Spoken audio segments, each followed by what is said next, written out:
अस्सलाम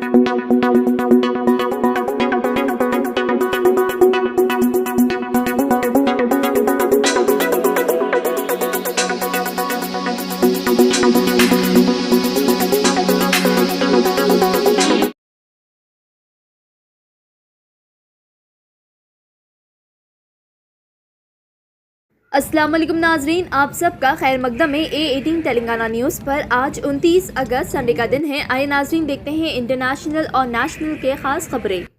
केरला हुकूमत ने सैटरडे के दिन नाइट कर्फ्यू का ऐलान किया है। अगले हफ्ते से केरला में नाइट कर्फ्यू लागू कर दिया जाएगा। कोविड-19 के फैलाव को रोकने ये कर्फ्यू लगाया जा रहा है। यूनियन हेल्थ सेक्रेटरी ने खत लिखते हुए कहा, केरला और महाराष्ट्र स्टेट्स में नाइट कर्फ्यूज लगाने की गुजारिश किए जहां हाई कोरोना वायरस केसेस मौजूद है, खुसूसन वहां। इंडिया भर में पिछले 2 दिन से 40,000 न्यू कोविड-19 केसेस दर्ज हो रहे हैं। बताया जा रहा है कि केरला में तकरीबन एक्टिव केसेस मौजूद है और 16% कोविड-19 एक्टिव केसेस महाराष्ट्र में हैं। मेदांता चेयरमैन डॉक्टर नरेश तरेहान ने संडे के दिन सवाल किया कि इंडिया के रियासतें जल्दबाजी कर रहे हैं स्कूल रीओपन के लिए, लेकिन अभी तक कम उम्र बच्चों के लिए वैक्सीनेशन ड्राइव के बारे में कोई अनाउंसमेंट नहीं किए गए। उन्होंने याद दिलाते हुए कहा कि इंडिया में 18 साल से कम उम्र वाले बच्चे वैक्सीनेटेड नहीं हैं। अगर बड़े तादाद में बच्चे बीमार होते हैं तो मेडिकल फैसिलिटीज सही नहीं है। उन्होंने कहा, महफूज रहना अहम है, लेकिन बच्चों की अभी वैक्सीनेशन नहीं आई। बिना वैक्सीनेशन के बच्चों को भेजना खतरा है। इंडिया भर में पिछले 24 घंटों में 45,083 नए कोविड-19 केसेस दर्ज किए गए और 460 लोगों की मौत वाक़ई हुई पिछले 24 घंटों में, हेल्थ मिनिस्ट्री ने ऐलान किया।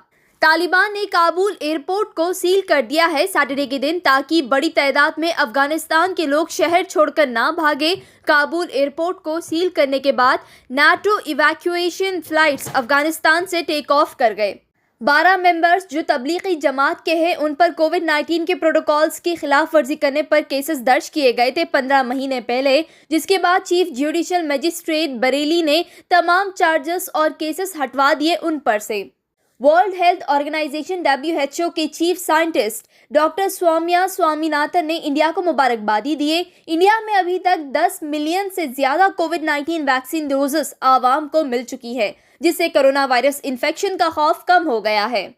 US प्रेसिडेंट बाइडेन ने कहा कि कोविड-19 की पैदावार ओरिजिन के मुतालिक चाइना के पास खास खबर है। US ऑफिशियल्स ने कहा कि सिर्फ चाइना ही सवालों का जवाब दे सकता है और कोविड-19 के ओरिजिन के बारे में बता सकता है। इस कोविड-19 वायरस ने अभी तक 4.6 मिलियन लोगों की जान ले ली है दुनिया भर से। उनका कहना है, अगर कोविड-19 को हराना है या कोविड-19 से बचकर रहना है तो चाइना की मदद इसमें जरूर लेनी पड़ेगी।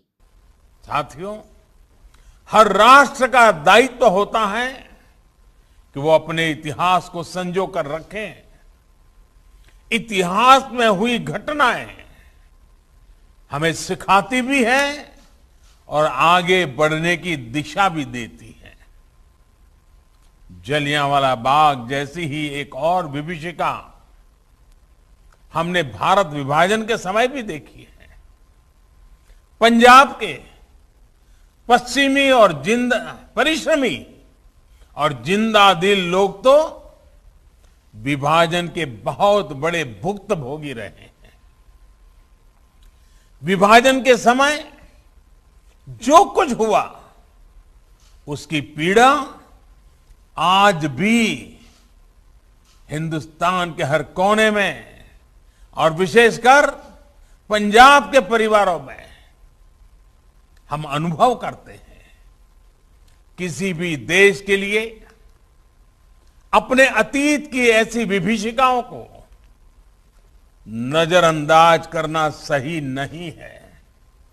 इसलिए भारत ने 14 अगस्त को हर वर्ष विभाजन विभीषिका स्मृति दिवस के रूप में आने वाली पीढ़ियों को याद रखें, इसलिए इसे मनाने का फैसला किया है। विभाजन विभीषिका स्मृति दिवस आने वाली पीढ़ियों को भी याद दिलाएगी कि कितनी बड़ी कीमत चुकाकर हमें स्वतंत्रता मिली है। वो उस दर्द उस तकलीफ को समझ सकेंगे जो विभाजन के समय करोड़ों भारतीयों ने सही थी।